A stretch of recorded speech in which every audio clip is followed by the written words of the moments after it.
अस्सलाम वालेकुम स्टूडेंट्स। आप में से एक स्टूडेंट ने रिक्वेस्ट की थी कि किंगडम प्रोकैरियोटी के ऊपर भी लेक्चर्स जो है वो डिलीवर किए जाएं, तो मैं ये लेक्चर जो है उसी सिलसिले में आपको अपलोड कर रही हूँ। और सबसे पहले अगर हम बात करें तो इस चैप्टर में स्ट्रक्चर ऑफ बैक्टीरिया जो है वो सबसे पहला आपका टॉपिक है अकॉर्डिंग टू स्मार्ट सिलेबस। ये आप देख सकते हैं यहाँ पर। तो बैक्टीरिया जो है प्रोकैरियोटिक ऑर्गेनिज्म है। प्रोकैरियोट्स किसे कहते हैं? जिनमें सेल के अंदर न्यूक्लियर मेम्ब्रेन नहीं होती। अगर न्यूक्लियर मेम्ब्रेन नहीं होती तो इसका मतलब है कि न्यूक्लियस का भी कोई शेप नहीं है, न्यूक्लियस भी मौजूद नहीं है, और जो जेनेटिक मटेरियल डीएनए होता है वो सेल में खुला पड़ा होता है। कैसे, ये हम अभी डिस्कस करेंगे। तो बैक्टीरियम जो है प्रोकैरियोटिक ऑर्गेनिज्म है और ये माइक्रोस्कोपिक इन नेचर है, आम आंख से नज़र नहीं आता है। इसकी बहुत सारी शेप्स होती हैं, वो भी अभी हमने आगे डिस्कस करनी है। अगर साइज़ की बात करें तो ये 0.1 से 600 जो माइक्रोन मीटर है इसका ये वो साइज़ होता है। बहुत सारे बैक्टीरियम बहुत छोटे छोटे होते हैं, जैसे कि माइकोप्लाज्मा, ये 100 से 200 नैनोमीटर है डायामीटर में। और जो लार्जेस्ट वायरसेस हैं, मिसाल के तौर पर पॉक्स वायरस है, ये उससे भी छोटा है। अगर हम ई कोलाई की बात करें जिसका नाम एस्क्रीशिया कोलाई है, ये एक बैसिलाई बैक्टीरिया है। बैसिलाई बैक्टीरिया ऐसी शेप के होते हैं और इसको भी हमने आगे डिस्कस करना है। तो कुछ जो ऑर्गेनिजम्स हैं बैक्टीरियम, इनका साइज 1.1 से 1.5 माइक्रोन मीटर जो है वो चौड़ा होता है, यानी यूं। और लंबाई के रुख अगर हम बात करें तो इस तरह से इसकी जो शेप है वो देखेंगे हम। तो साइज में दोनों चीज़ें मैटर करती हैं, विड्थ भी मैटर करती है और लेंथ भी जो है ये मैटर करती है। अच्छा जी, उसके बाद रिसेंटली एक बैक्टीरियम जो है वो डिस्कवर किया गया है इंटेस्टाइन में। एक फिश है, उसका नाम है सर्जियन फिश, ब्राउन कलर की सर्जियन फिश। इस फिश का नाम है जी अकेंथुरस नाइग्रोफ्यूस्कस, और इसमें से ये बैक्टीरियम निकाला गया, इसका नाम है इपुलोपिस्कियम फिशलसोनी। और ये 600 माइक्रोन मीटर से जो है ये ग्रो करना शुरू करता है और 80 माइक्रोन मीटर तक ये हो सकता है। और जनाब इसके बारे में हमें मालूम हुआ है कि बहुत सारे जो बैक्टीरियम हैं वो यूकैरियोटिक सेल से बड़े भी हो सकते हैं। ये जो येलो बॉक्स है ये आपको इस खास बैक्टीरियम के बारे में बता रहा है जो कि मैंने अभी आपको बताया है। अब जनरल हम इसकी बात करते हैं। ये तो हो गई थी बात साइज की। शेप, जो बैक्टीरियम है ना वो काफ़ी सारी शेप के होते हैं। राउंडेड शेप के होंगे तो हम उसे कहेंगे कोकस। अगर दो कोकाई बैक्टीरिया इकट्ठे जुड़ जाएं आपस में तो उसको डिप्लोकोकस कहते हैं। ये मैंने यहाँ शेप भी नीचे भी ड्रॉ की हुई हैं। अच्छा जी, अब इसमें एक और बात जो आपको इम्पोर्टेंट बता दूं कि जो कोकस बैक्टीरिया है वो और कई सारी सूरतों में पाए जाते हैं। ग्रुप बनाकर इकट्ठे रहना शुरू कर देते हैं। अगर ये एक लंबी चेन की शक्ल में रहना शुरू कर दें कोकाई बैक्टीरिया जिनकी जो शेप है वो राउंडेड है, तो इनको हम कहते हैं स्ट्रेप्टोकोकाई। अगर जो कोकस बैक्टीरिया है वो 8 की तादाद में 8 सेल जो है वो इकट्ठे रहें, 1 2 3 4 5 6 7 8, यानी 4 सामने की तरफ होंगे, 4 उसके पीछे होंगे, तो इसको हम कहेंगे सार्सिना। अगर 4 जो कोकस बैक्टीरिया ये इकट्ठे रहते हैं तो इसको हम कहेंगे टेट्राड। तो ये जो कोकस बैक्टीरिया ये उसकी मेन शेप है। उसके अलावा बैसिलस जो है वो रेक्टेंगुलर सा शेप होती है बैक्टीरियम की, और ये रेक्टेंगुलर जो है थोड़ा सा विड्थ में जो है वो कम होता है और लंबाई में थोड़ा ज़्यादा होता है। इसके अलावा स्प्रिंग की शेप में अगर बैक्टीरियम पाया जाए तो उसको कहते हैं स्पाइरोकीट। अगर कॉमे की शक्ल में शेप हो किसी बैक्टीरियम की तो उस शेप को कहते हैं विब्रियो। और जो बैसिलस है वो 2 सेल्स इकट्ठे भी रह सकते हैं, तो उस कंप्लीट शेप को हम कहेंगे डिप्लोबैसिलस। डिप्लो का मतलब है 2। इसके अलावा बैसिलस बैक्टीरिया अगर चेन की शक्ल में पाए जाएंगे तो हम इन्हें कहेंगे स्ट्रेप्टोबैसिलस।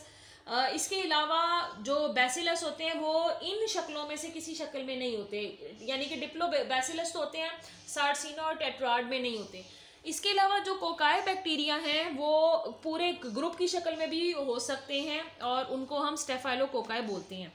अब यह हम एक जो इसका स्ट्रक्चर है सेल का उसकी तरफ आते हैं कि सेल जो है वो कैसा होता है बैक्टीरियम का। तो बैक्टीरियम जो उसमें सबसे बाहर सेल वॉल होती है।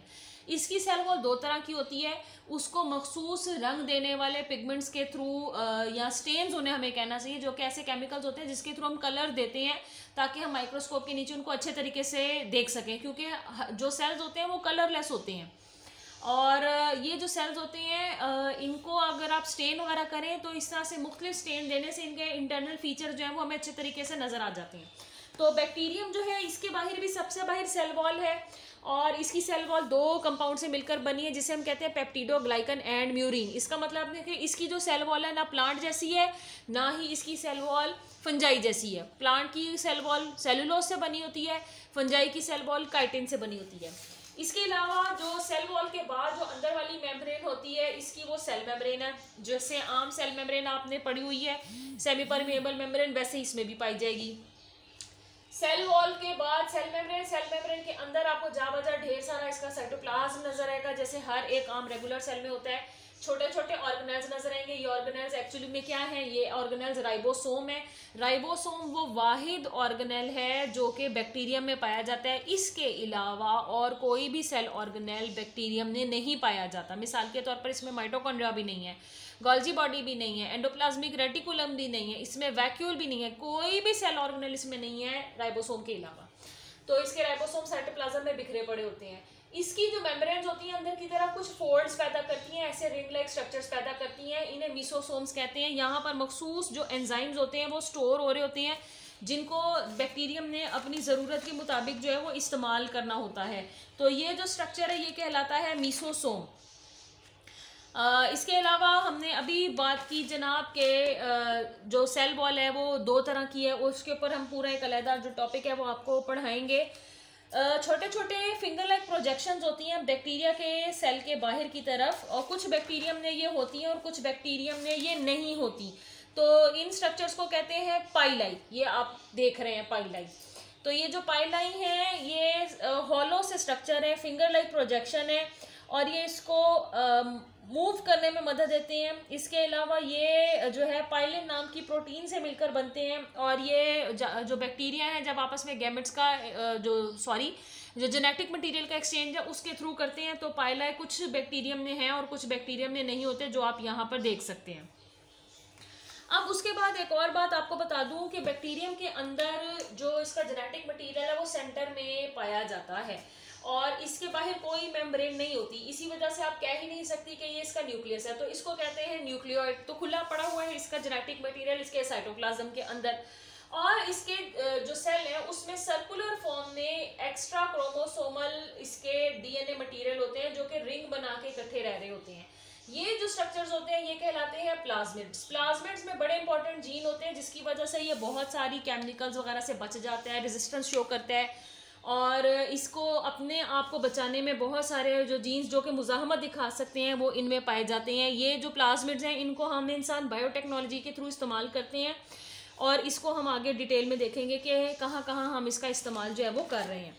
ओके, तो हमने बात कर ली मीसोसोम्स की, हमने बात कर ली राइबोसोम्स की, हमने बात कर ली प्लास्टिड्स की।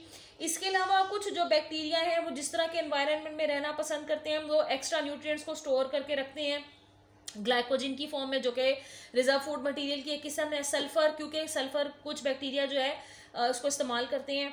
फैट, फॉस्फेट्स, ये कुछ कंपाउंड्स होते हैं जो बैक्टीरिया को अपनी अपनी ज़रूरत के मुताबिक चाहिए होते हैं, और ये कुछ वेस्ट मटेरियल भी बनाते रहते हैं, alcohol, lactic acid, acetic acid.